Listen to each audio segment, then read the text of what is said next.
Hello नमस्कार friends, मी मज्जाची नीलम. लग्नानंतर होईलच प्रेम या मालिकेच्या सेटवर आली आणि तुमचे आवडते आणि माझेही आवडते जीवानंदिनी माझ्यासोबत आहे. कसे आहात? खूप मस्त. खूप मस्त मजेत. खऱ्या आयुष्यात हे सगळे अनुभव घेताना मला खरं विचारायचं की जेव्हा कळालं होतं की खऱ्या आयुष्यात प्रेग्नेंट होती, तेव्हा तो सुखद धक्का कसा होता? तेव्हा नवऱ्याच्या काय प्रतिक्रिया अशा पटकन आलेल्या होत्या? नाही, आम्ही खूप शॉक्ड होतो आणि मी तुला खरं सांगू का, जेवढं इथे ड्रामटाइज्ड करतो ना आपण, खऱ्या आयुष्यात तसं होत नाही. कारण पहिले काही दिवस तर शॉकमध्येच जातात की हो अच्छा असं. आणि मी तिथे होते, USA मध्ये होते आणि तेव्हा कोविड सिच्युएशन होती. तर मी आणि माझा नवरा आम्ही दोघांनीच खूप गोष्टी एकत्र केल्या आहेत. म्हणजे अगदी डिलिव्हरीपर्यंत पण माझ्यासोबत फार लोक कोणी नव्हती. सो खूप गोष्टी. आणि मी तुला हे सांगते, मी ना एवढी काळजी म्हणजे माझ्या नवऱ्याने माझी खूप काळजी घेतली, पण मी खूप बिनधास्त होते. म्हणजे आम्ही खूप फिरलो आणि मी इतका प्रवास आयुष्यात केला नाही जेवढा मी प्रेग्नन्सीत केला. आणि मी सगळ्या प्रकारचं खाणं खाल्लं. सो असं काहीच नाही. ओके. आम्हाला आमच्या फॅन्सने तुम्ही कॅमेरा फिरवा, आमच्या फॅन्सने ना एनव्हलप मध्ये काहीतरी पाठवलंय प्रत्येकाला. सो मला खूप छान वाटतं हे सांगताना की खूप मी एन्जॉय केली माझी खरी प्रेग्नन्सी. आणि मला आता माझी मुलगी 4 वर्षाची झाली आहे. सो खूप काळ लोटला आमचा. पण हे सगळं बघताना मुलीचे काही रिॲक्शन्स असतात जेव्हा जीवासोबतचे सीन ती बघते मी तेव्हा? आजच त्याला म्हणत होते. आता हल्ली ना ती घरी आलं, भाईसाब आलीस का भाईसाब, आणि भाई जेवायला बसणं भाई. मी तिला म्हणते गप्प बस.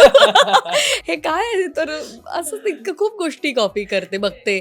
आणि एकदा वसू पडली होती तर ती खूप रडायला लागली की अगं मग तिकडे तिने फोन केला की अगं मग डॉक्टर आहेत का तिकडे, मग कसं काय असं सगळं होतंय. म्हटलं तू गप्प बस, थोडी शांत हो.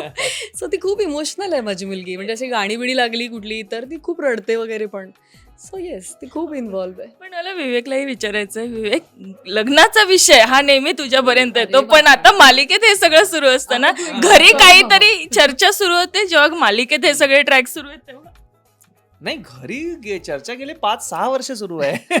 ती चर्चा काही थांबत नाहीये. पण ठीक आहे रे. हे बघ, सी काय आहे की मला असं वाटतं की नेहमी जेव्हा नशिबात गोष्टी असतात तेव्हाच घडतात आणि तेव्हाच घडणार आहेत त्या. मला असं वाटतं ही वेळ पण लवकरच येणार आहे, हे देखील नशिबात लवकरच घडणार आहे. पण आता नंदिनीला आणि जीवाला काय सांगायचं आहे प्रेक्षकांना की आता या मालिकेत काय ट्विस्ट अँड टर्न्स त्यांना बघायला मिळतील आणि ते आनंदी होतील? अरे खूपच आहे ट्विस्ट अँड टर्न्स. म्हणजे मला असं वाटतं गेला 1-1.5 महिना आम्ही खूपच गुढी सगळं सुरू होतं.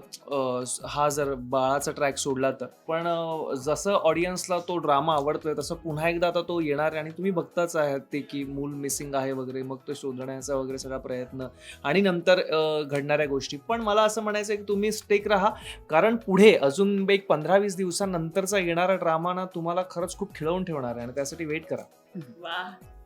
मला हेच सांगायला आवडेल की आधी तर खूप खूप थँक्स टू यू ऑल.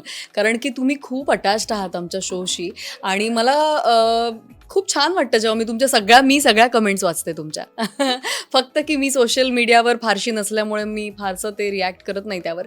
पण तुम्ही मनाला लावून घेऊ नका. खूपशा गोष्टी खूप लोक मनाला लावून घेतात आणि मग असं काही नाही आहे. प्रत्येकाच्या कॅरेक्टरला योग्य जस्टिस मिळतोय आणि बदल होणार आहेत. काही छान खूप छान गोष्टी तुम्हाला बघायला मिळणार आहेत. सो होप सोडून किंवा असं नाराज होऊन काही मला वाटतं काही गरज नाही आहे त्या सगळ्याची. आपण छान जसं तुम्ही आधी सपोर्ट करत होतात तसंच अजूनही असाच सपोर्ट तुमचा पुढे राहू देत आणि तुम्हाला मजा येणार आहे ही मालिका बघायला. So yes, B with us. Thank you. आज मी एकच सीन बघितला आणि तरी मला मजा आली आहे. सो नक्कीच आता छान ट्रॅक येणार आणि थँक्यू सो मच. मजा Thank आली, you. पण तू बोर पण झाली होतीस. चला ना लवकर द्या ना इंटरव्ह्यू करूया ना. हे सगळं आय होप केलंय तुला तिने. इंटरव्ह्यू बोर नाही केला.